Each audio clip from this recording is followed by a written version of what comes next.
Alright, welcome back to another Mask Momentum video. Peter here. Today, we're doing it. We're back with another tier list video. Came back from Brazil.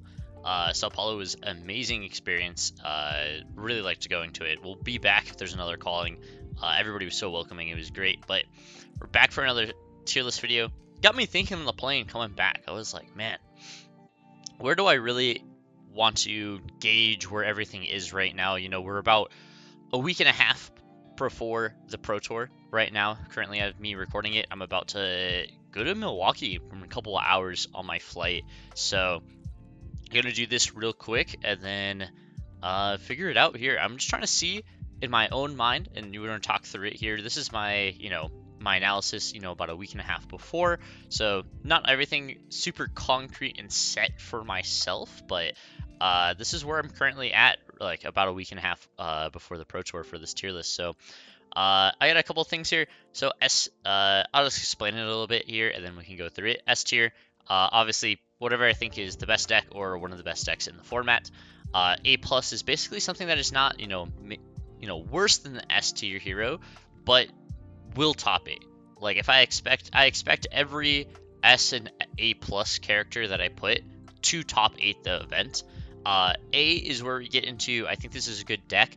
It might sneak one character into the top 8, but if it was in the top 16, I wouldn't be, too surprised if it didn't top 8 if it had like maybe a rough weekend, but I still think it's the most powerful decks in the format.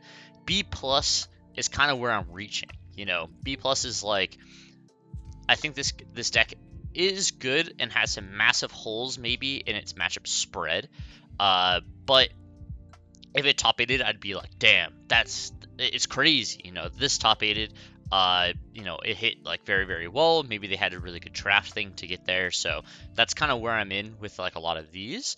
And then don't is, if you want to be competitive, just like at a Pro Tour level, I think there's a lot of characters that are just a don't. Like, realistically, this is a tier list of making day 2 and making top 8. And maybe potentially winning the entire tournament. So there's a lot of characters that are just like basically incapable of doing that, and that's going to be that or don't tier. Then we got the currently talking about and waiting to be tiered. I tried to make this tier list thing, but I had to just revert to an old copy of me making an old tier list for this, so it wouldn't let me put it like under. So I made this tier. So we'll start off just like going like all the way down here. Maybe I can a couple things in here if I want to talk about like some things first.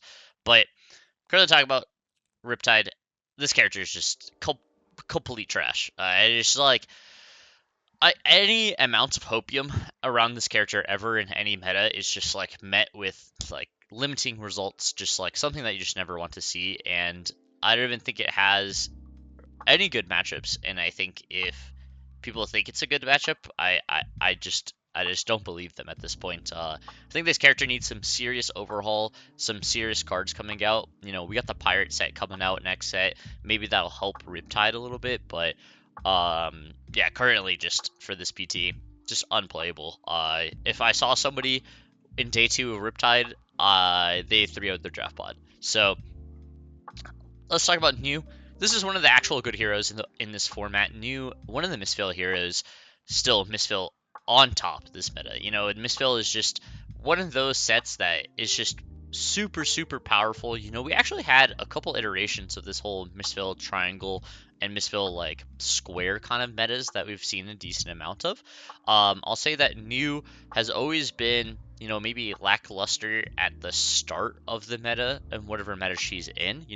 Everybody knows she's a top deck, but maybe it doesn't have the results at the very beginning, but always seems like in the middle and to the end of every format, the new players, the assassin players, really figured out what disruption they need, how they needed to play the game, if it's CYB, if it's, Mark New, if it's, regular aggro New, something like on hit New, like just depending on whatever they need for this event. I think it gets figured out by the end. I think, Assassin as a class has always kind of been like that, always trying to figure out what specific disruption that they need throughout it. And Assassin's gotten tapped like 3-4 sets basically in a very short succession. So the class is just super powerful.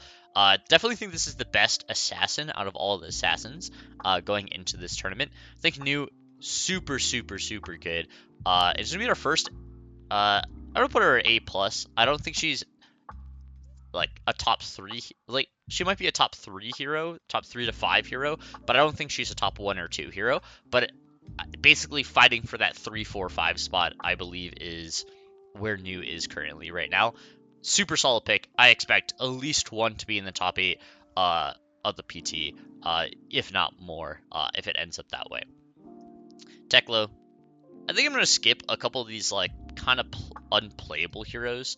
Like, there's no way like this stuff is gonna do good. Like Bolton, this Arachne, this.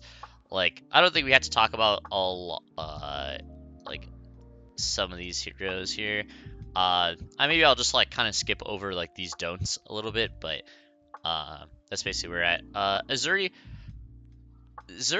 I also just want to put that. I don't think that's there. Acilio. Acilio's a pretty weird character to think about. It's one of those decks that I believe is powerful but too inconsistent. And we see it like throughout multiple metas that like it does the very powerful thing. Like the Gone and Flash combo with the spell at the end is super solid and super good, right? But when you think about it on a consistency scale for like a Pro Tour setting, it's something that you could try to spike an event with. And it takes a lot of cojones to like really do something with it, but I just don't think it's consistently there enough. But I wouldn't be surprised if like one person, like we saw in the Calling Sao Paulo, there was a top 16 Acilio, and he had a very close game versus an Aurora to basically not make top 8. And if that game goes slightly different for him, he would have been able to make it, and then we would be talking about Acilio in a top 8. But Acilio can do it. Like he can spike some events, but I don't think he's nearly close to being a top tier deck. I think it's going to probably be the end of this B plus tier. If I saw one of these in day 2, I wouldn't be super surprised. Like I think he would have a very good run, but would not be, super likely, I would say. Same thing for Reiner. I think Eugene, as you see it, like one of the best runners, probably maybe the best Reiner on the planet at this time, making the decisions that he makes, a bridge master. But I think Reiner's just one of those heroes that is just not consistent enough. Is just not good enough to be playing at a high level. But if I saw one in a day 2, I wouldn't. Same thing, wouldn't be surprised. Look at Kasai now. I just think the Warrior Copium that I've heard a lot of is just not something I want to hear about.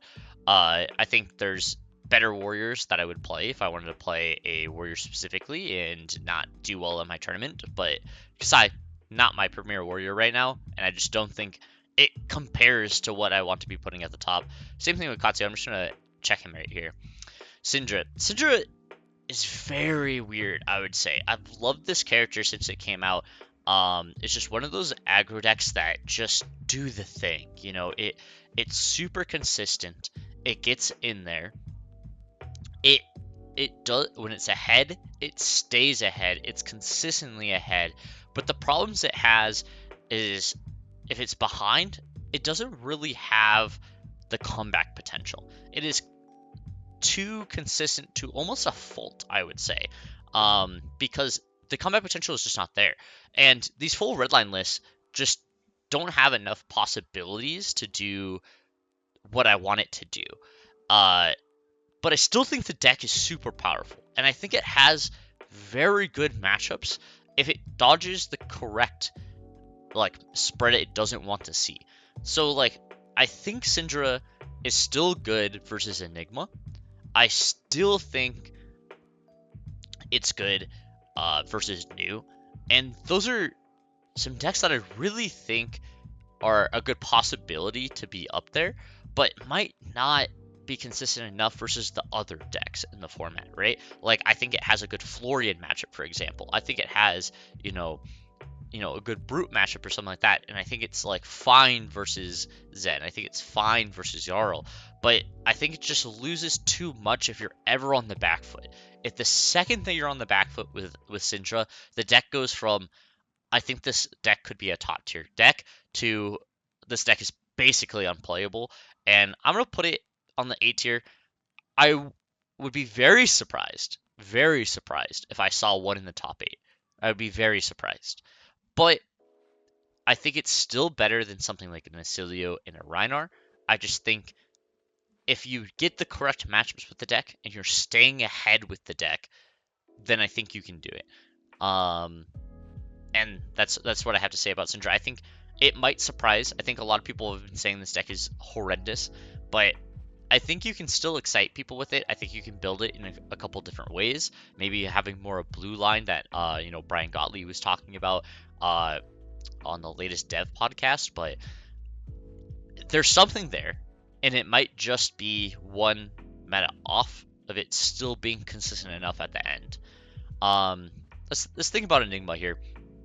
Enigma, ever since it came out on MST, has been one of the best heroes in the format, if not, the best hero at some points of the meta, you can argue. I think Enigma is just one of those illusionists. I was thinking about this of like OG Prism, Enigma, Dromai, and we're getting what I assume to be an illusionist like sidestep of what Necromancer is. It's basically illusionist, but not called an illusionist. It's kind of still up there. I think Enigma might be one of the strongest out of all of them. And it's weird to say it because it's kind of the easiest way of breaking the board state. You just actually have to attack Enigma specifically, right? Like, when you thought about Prism like this, the Spectra was so hard to get around because you could only attack once into it. You can have go again into it. Dromai was a little bit easier. Mask Momentum like helped on it, killing the board state and like all of that. But every single time I think about it, I think Enigma actually might be the best, even though it might be the most kind of fragile because you just had to attack her. But Traverse has been just such an amazing card in its entirety, and it's one of the two heroes that are the best of abusing it, right? I think Enigma is just so good. You have so many basically auto wins in the format. Like, the second that you play some of these characters and you're just ahead, they have zero chance of coming back. You can rival aggro decks that other illusionists couldn't ever do. You have such efficiency in your cards, such comeback potential in the deck, and such outplay potential in the deck. It's literally insane. It's going to be one of our first S tier characters. Now, do I think she is the very, very best deck in the format? No, I don't think she's the best deck in the format. That'll come later. But do I think Enigma is a top 2 deck? I do think it is a top 2 deck. Top 3 minimum deck in the format as well. Yeah, don't bring Viserai to the Pro Tour. You will be disqualified. Don't do that one. Don't do that one. But let's talk about another MST hero. Let's talk about another shape of this MST hero. And, we see these other 2 MST heroes on the top of the tier list already. And we have, Enigma. We got New at the top, S, A+ tier. Really thinking about the flashbacks to Pro Tour Amsterdam from last year, or even Worlds from last year. We were putting all of these MS tiers at the top. We still haven't. They'll be good enough to LL in this year, 100%. I'd be very surprised if MST was even legal to be able to be played at the end of this year. Zen. I think Zen's journey through Flesh and Blood has been really exciting to me.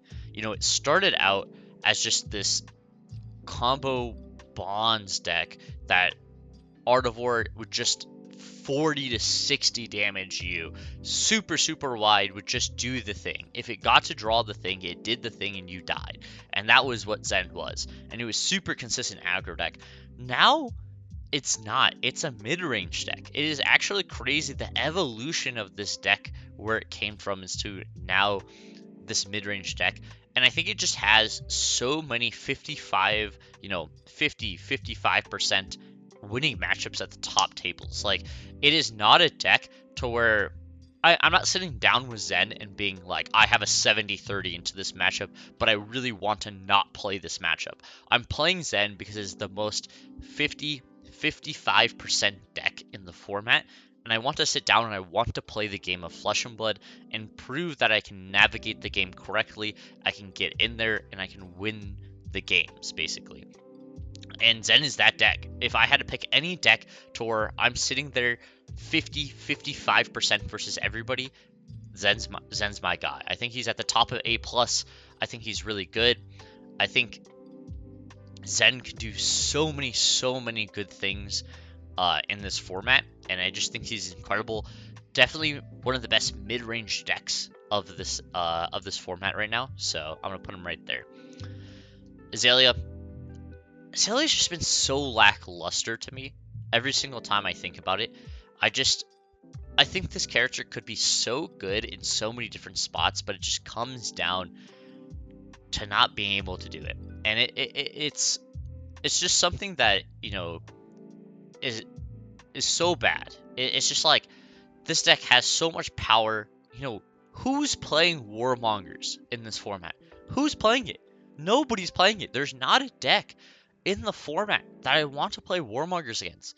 But Azalea still cannot fight for the top of the tier. It's just not good enough. It's just one of those decks that theoretically is one of the best decks, but never comes to fruition. I think it's the same thing right now. I'm going to put her at the top of this B+.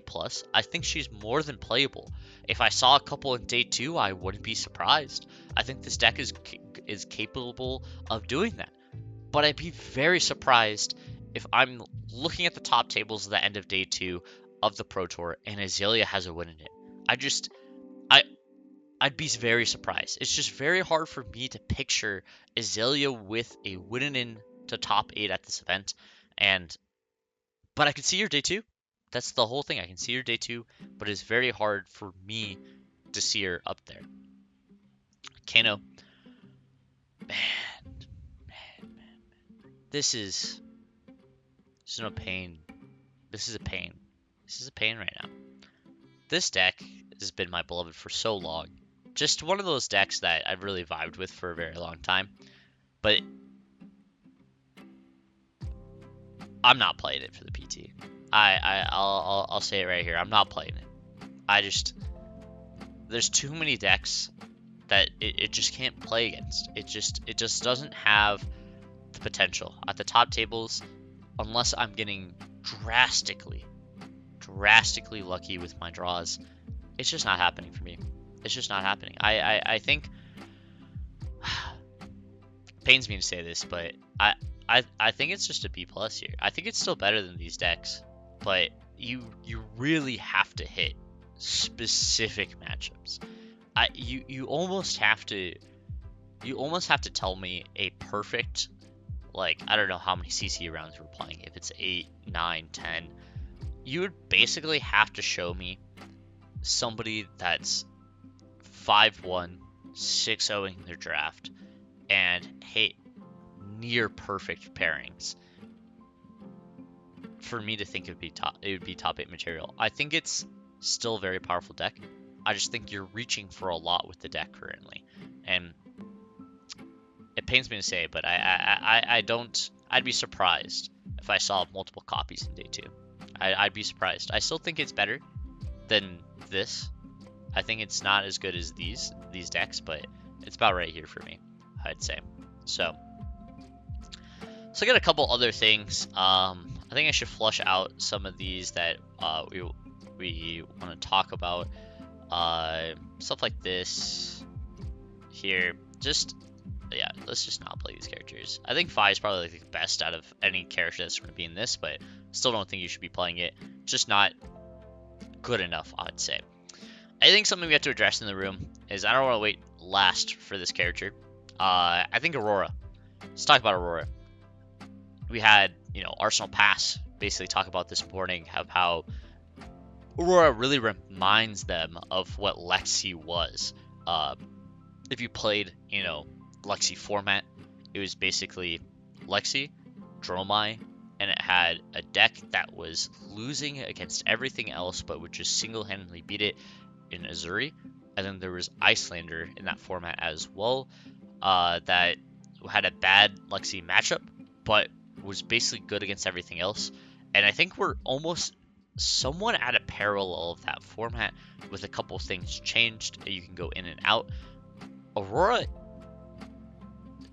did not need the Armory deck. I think it was a good deck before. I think people were putting her in, even myself, I'll admit, was putting her low on the tier at the very beginning of this format. I did not believe in Aurora still. I dropped Aurora for Syndra. I dropped Aurora to play these other decks.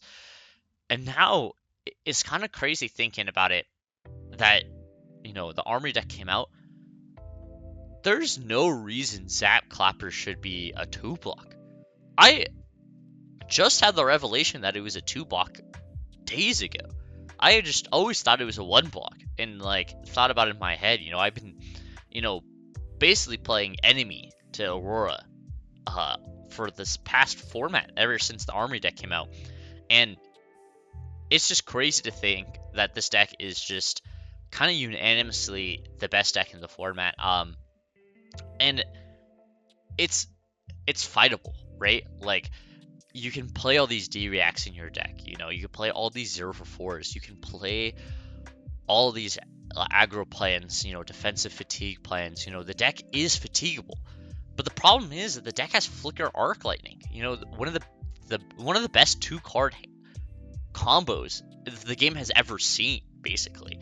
And it just doesn't allow you to play a just control fatigue style that usually would be able to beat these kinds of 0-for-4 aggro decks. Like we saw Oldham in the past be able to, you know, beat Briar at the largest stages. And this is just not what's happening at this time. It's like Aurora just has too many tools, too many hits to not be the best deck in the format.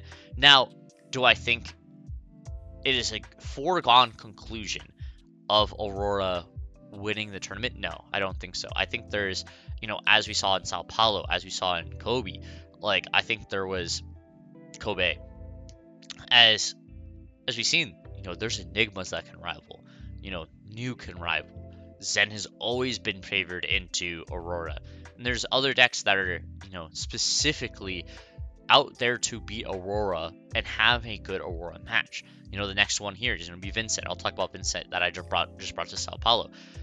Vincent is good into Aurora, right? And there's decks that have favorable matchups into this deck. You know, we saw Florian win Kobe. Like, Dio came out in full force in Sao Paulo. Like, I still think Dio is good into it. I don't think it's not exploitable. But in every single one of these matchups, I do believe that Aurora has the possibility of just winning.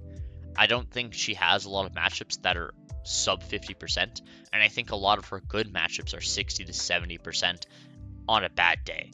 And I think that's a great way to be. Definitely the best aggro deck in the game currently. Most consistent, maneuverable around tech.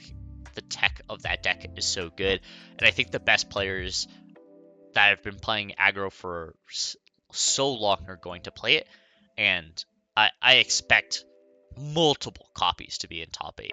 I would be, if we got to the PT and there was one Aurora in the top 8, I'd be surprised. I'd be surprised. If you said there was 2, I'd be like, you know, maybe it wasn't that good of a day, you know, but I think Aurora is almost a lock at this point to being multiple in the top 8, in my opinion. So let's talk about, we got a couple interesting ones left in here. These are going to be some of these decks that are probably going to fill out this A and B plus tier, which are pretty interesting to me. Let's look at it. Let's look at a deck that I brought to Sao Paulo, which I've been pretty high on as well. I'm playing the team event in Milwaukee. I got some teammates. You know, I would, you know, regularly play Aurora. I played Aurora for all of Rosetta's season, basically. But you know, I got some people that wanted to play Aurora, and I was like, all right, let me figure out what deck I want to, you know, play an Evil. in testing, somebody got to play the decks that, are trying to beat the best deck. Can't just play, can't be 12 people playing the same deck, right? So I've been taking it upon myself to play, a lot of Vincet. I heard rumblings. This deck is very good. And I'll say it, I was a hater in the past of Vincet. And I think I've come around a lot on the deck. I think the 1/4 that makes an Eloquence token is so good for the deck, having a 1-cost Rune Gate, because a lot of times you play the deck and you double attack your opponent and you end on 0 rune chance. You still have a Malefic out, so you can still build rune chance later in the game, but you did your big thing. Your opponent gave you 4 cards to not die or not take as much damage, and you're doing 10 12 damage over their full block, and you go to your next turn and you have no rune chance, and the deck doesn't function with 0 rune chance. That's why Cool Hand is there for an insurance policy. But the problem is that when you don't have any rune chance, you need something to bail you out. And that 1/4 is something that does bail you out. And another card that it got, the craziest card, honestly, when it got previewed, is Cole. And everybody looked at Cole and was like, this card is so good. And you'll see in LL, Chain is just abusing Cole in LL right now. But in CC, how good is Vincet at using Cole? And playing Vincet and finding the lines with Cole is game winning. Like, absolutely game winning. If you find a Cole and you're able to use it and blow your opponent out once a game, I think you're favored to winning the game. If you can do it 2 times, I think it's incredible. Cole is not only a glue piece for aggro matchups, like, Ira, they go 1-2, 1 go again. And you're like, I don't want to block this. I don't really care. But you're like, I could just Cole, the Masco Momentum, draw, and then it doesn't matter. Zen activates, his hero ability, Cole. Now, he was trying to set up a chase the line turn, or he was trying to do some other stuff. Maybe he goes, he let him surge. He goes Tiger, chase the line. He has the 0 for 3 in his hand. You Cole him, boom. You just taken 7 damage off the table with one card. You blocked for 7 with 1 card. It's just absolutely incredible. I think she has a very good Aurora matchup. I think a lot of these mid-range matchups are very solvable. I think these fatigue matchups are very solvable. I think the problem Vincet always had was the deck is very complicated. There wasn't a lot of the key pieces for the deck, and I still don't think it's 100% of the pieces are there. I still think it needs 1-2 pieces. I think it's vulnerable. I think there's a lot of sideboard cards that are good against it. But the thing that excites me about Vincet is that I don't know how many people are playing against top tier Vincets.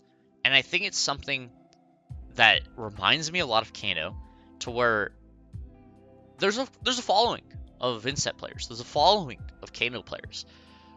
But every single time I've played against Vincet, I've not been impressed. And consistently the deck has done bad. But this is the first meta where I've played against Vincet, and I've played as Vincet.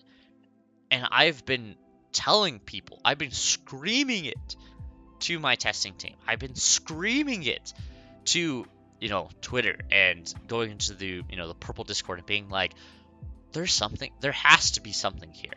And maybe I've come down from my original case of saying that, and I kind of agree with a lot of the flaws that the deck has, but I think this deck is in a unique position, and I think this deck could be very good later into the game. Currently, right now, I think it's going to sit around the top of A tier, personally. And, I can reassess this later, but personally right now, I think it's at the top of A tier. I think it could excite. If I saw one in top 8, I'd be like, man, they went on a historic run. I want to watch, some of these games. Maybe they got some camera games. Vincet late into day 2 would definitely have a camera game.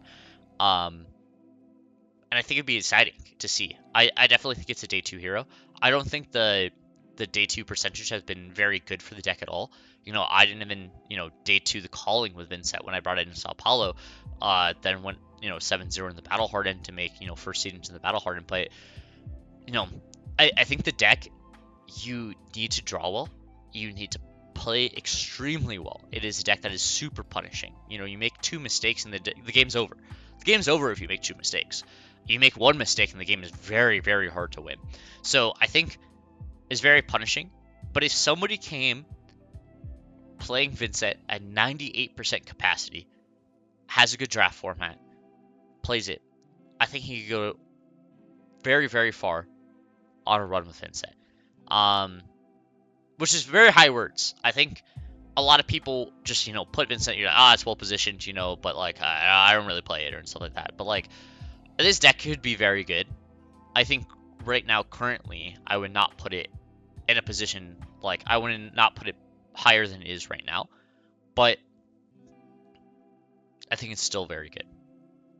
Yoro, man, I might just be a hater. I actually might be a hater. And like, I fully accept I just could be a hater. But I just haven't. Every time I watch Yoro play, I'm like, this deck, it does not seem good. But it wins. It wins games. I think if somebody wanted to play in kind of an old style of Flesh and Blood, I think Yoro does it. I think it's just like, it's a bad old up. It's a bad old up. There's so many tools that are just bad. It just doesn't do the same thing as you want it to do in a lot of time. But I think it has some good disruption tools. I actually don't think the new matchup is unwinnable. I think the Enigma matchup is unwinnable. But like, I think you're fine to Aurora. I think you might be fine into Zen. I think you have like fine, matchups down the board. And I think you can, excite on some builds, and really fatigue people and really catch people by surprise. I'm not super high on it. I won't admit, like, it's going on like the bottom A tier. I think it's better than these B tier characters, 100%. But if I saw a Jarl in top 8, I'd be massively surprised. Like how many of these Mystic Heroes are you dodging? How many like Auroras are not understanding how to pitch stack, Flicker Arc against you, right? Like, these are just some of the questions that I'll see, and I think Jarl is right there. I don't think it's better than Vincent. I don't think it's better than, some of the other decks that I might put on this on these tiers, but I think it's up there.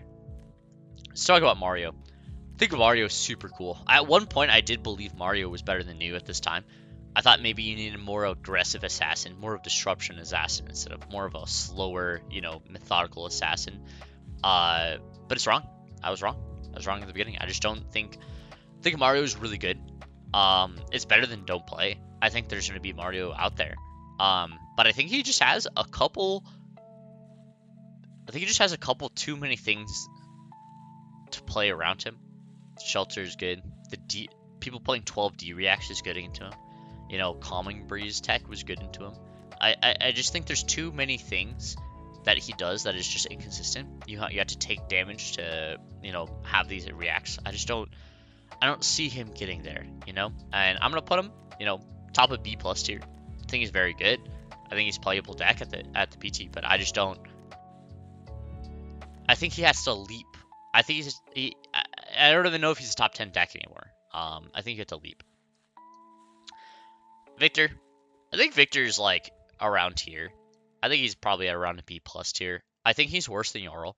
I'd probably play Jarl before I played Victor. I think Victor has kind of the same problems that Syndra has. The second that you can't do your game plan, the second that you're behind, the game's so hard. It's so difficult. And it's not a bad thing. Like, when he does his thing, you roll people. Like, you can beat Enigma. You can beat these other decks. Like, but the second that you stop doing your thing, the deck falls apart.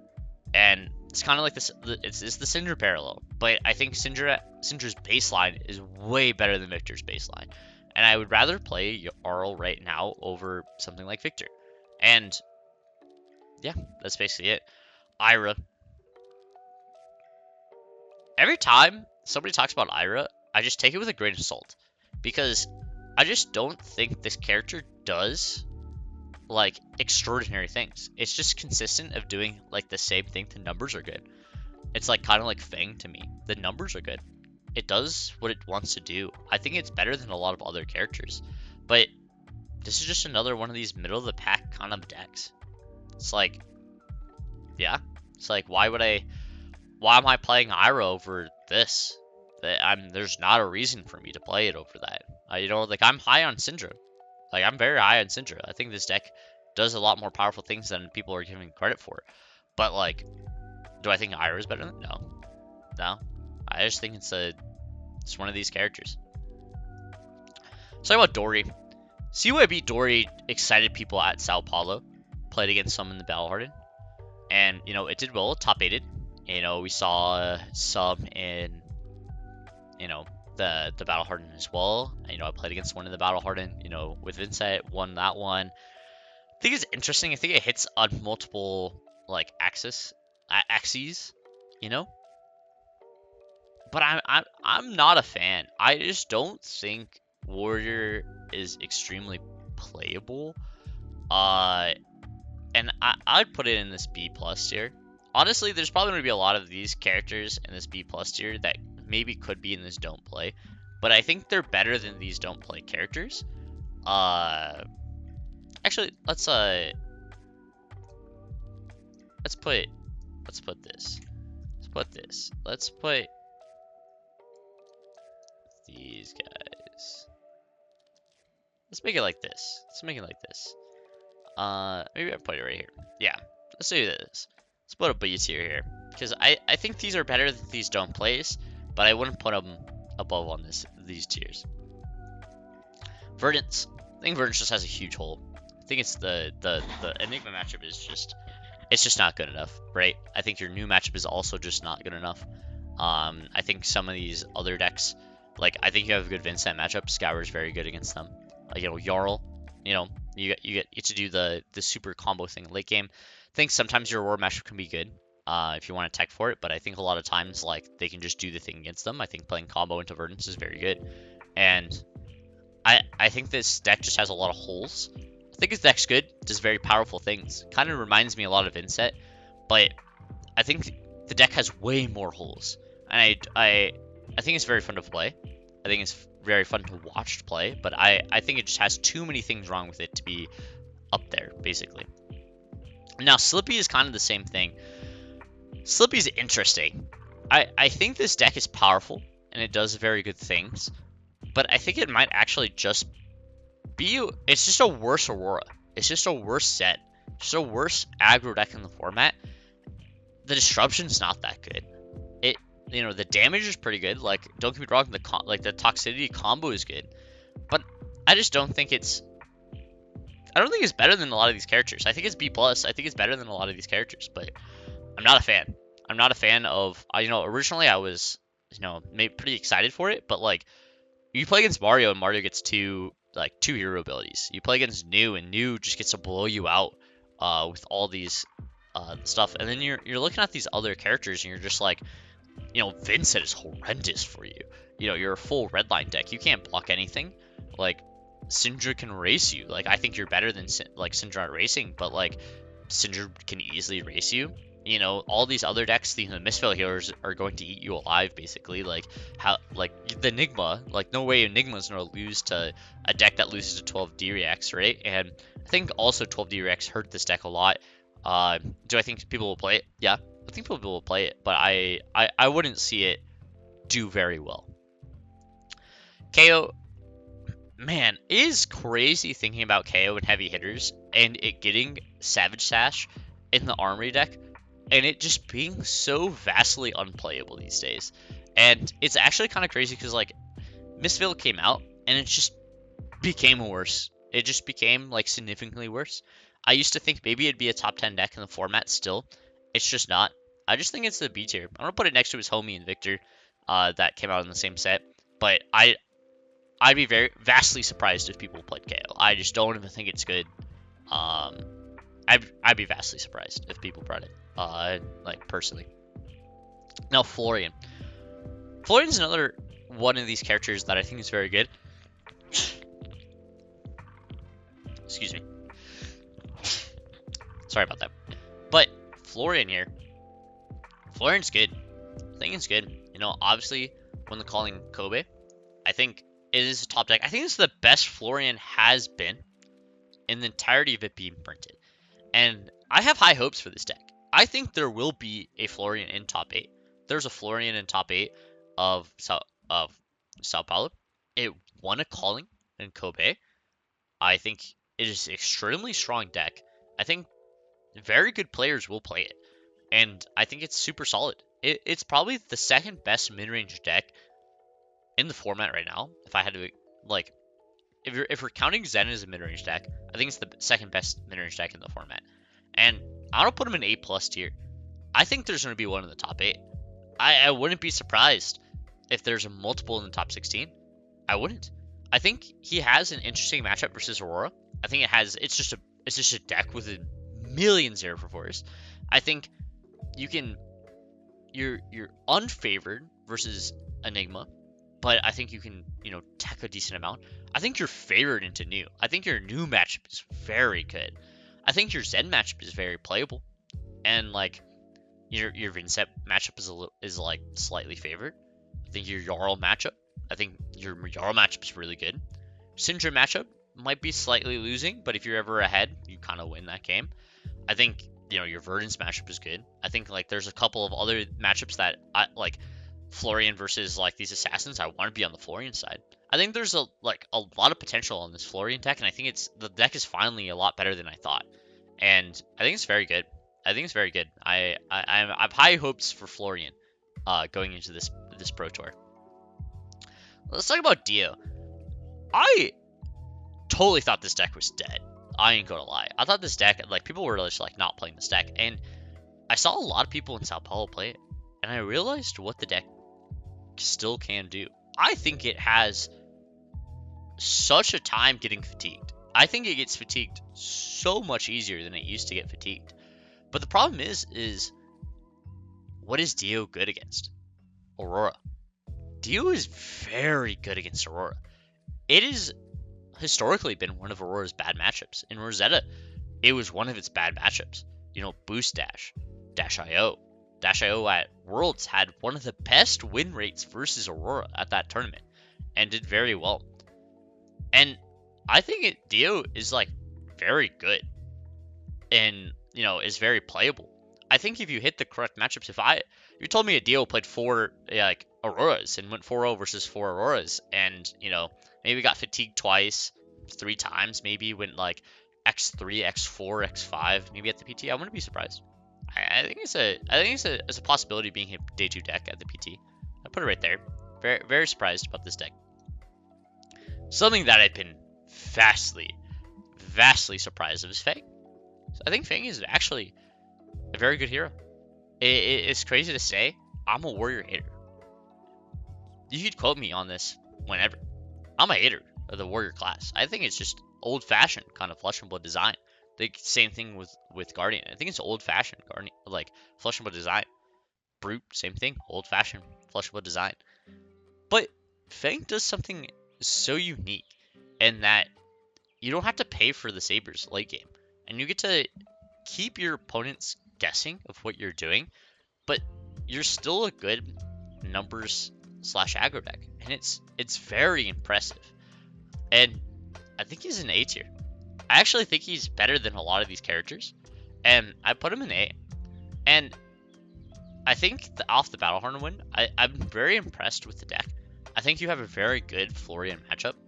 I think, your Aurora matchup is playable. I think your new matchup is playable. I think your Zen matchup is playable. I think your Vincet matchup is kind of losing. I think your Yoro matchup, very playable. I think your Syndrome matchup, very playable.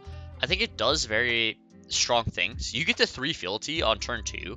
Like, there's some games where I've played against Fang to where he swings the dagger, makes a fealty token with the instant, marks me, hits me with the second dagger with an attack react, goes to 2 fealty, starts the next turn, swings his dagger, makes a fealty token, goes to 3 fealty on his second turn of the game, and now can freely block with Valiant Dynamos and a 3-block from his hand, like 1 to 2 3-blocks from his hand, with his defense reactions and his Valiant Dynamo, and just number you out from the from literal turn 2. If you get turn 2, turn 3, if he has 3 fealties, it is hard to beat him. It is very hard. It's the same thing with the Earth Heroes. The Earth Heroes before they decompose and turn on versus after 2 different decks. Fang is the same way. Fang before 3 fealties and after 3 fealties are 2 completely different decks. But Fang can get there faster than the Earth characters can get there. You have to have 8 Earth cards in your banish. That's minimum 2 to 3 turns of full blocking 4 cards, and then you have to decompose multiple times, multiple D-reacts, multiple attacks to decompose. Fang can do that in 2 turns. Fang can turn on in 2 turns. But I think it has a lot of problems. Obviously, it's basically a full red line deck. Maybe you're playing 6-9 blues, plus some yellows. The yellow Scar Tissue is good. That's what you got is good in the deck. And there's some things.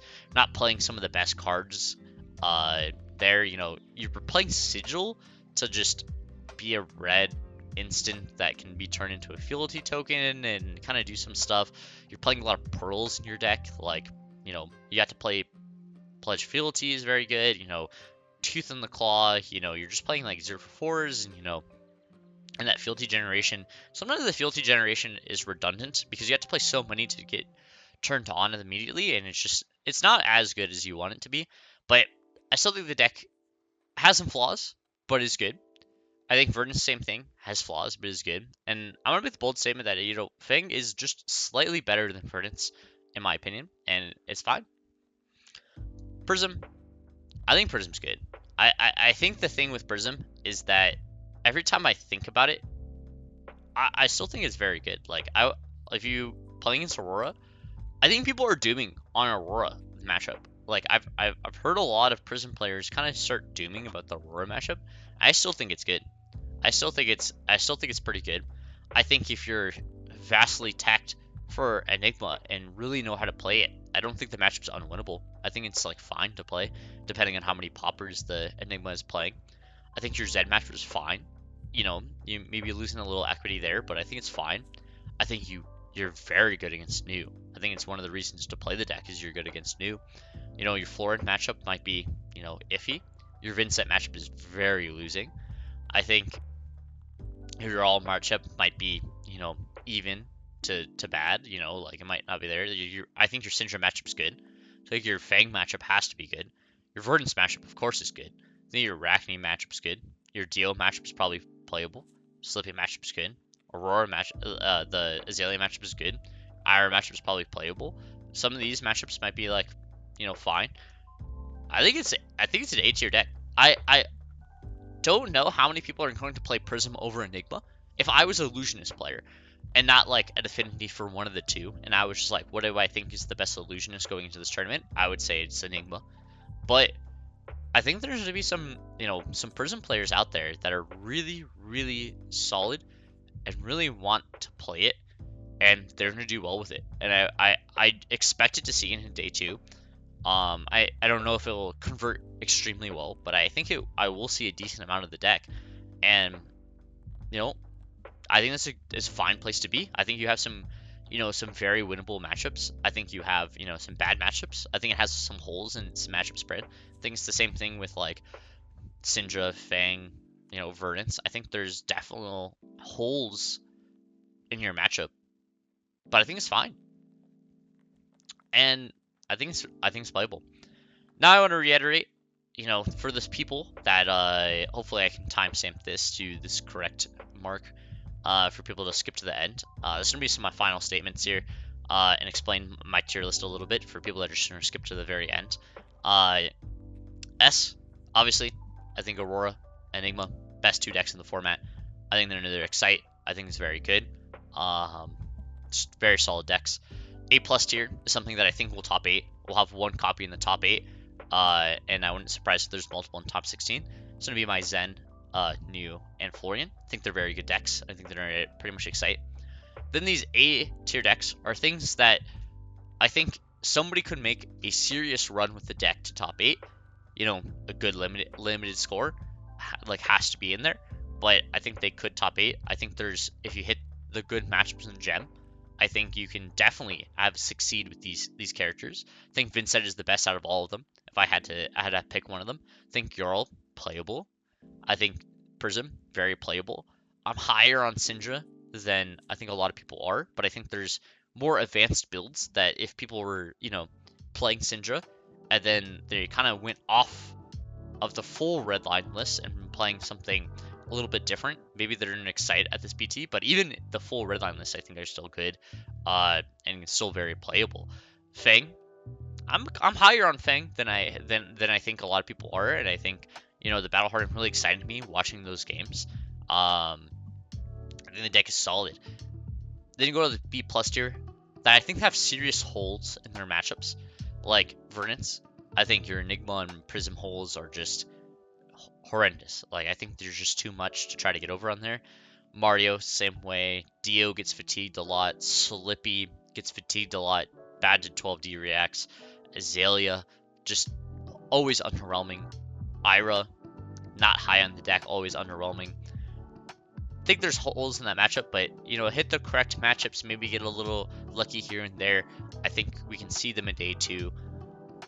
Then my B tier characters, I'm seeing single digit copies in day 2, sub 5, I'd probably say.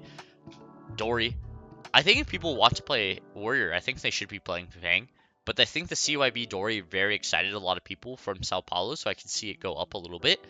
But I think Dory is probably the most playable out of the B tier characters. Might even be B plus towards the end if people are, you know, working on it more. KO, how far it's fallen. Victor, how far it's fallen. Kano's asking too much. You're just asking too much for things to go right. Same thing with Cecilio and Reiner. We're just asking too much to make it go right. Then we have the don't play tier. Shout out my boy Viserai. LL, too far, too soon.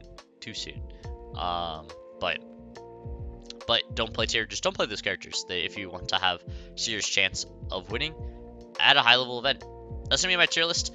Let me know what you agree with and what do you don't believe with down below. But thank you guys for watching. See you guys in another episode of Mask Momentum tier list special. See ya.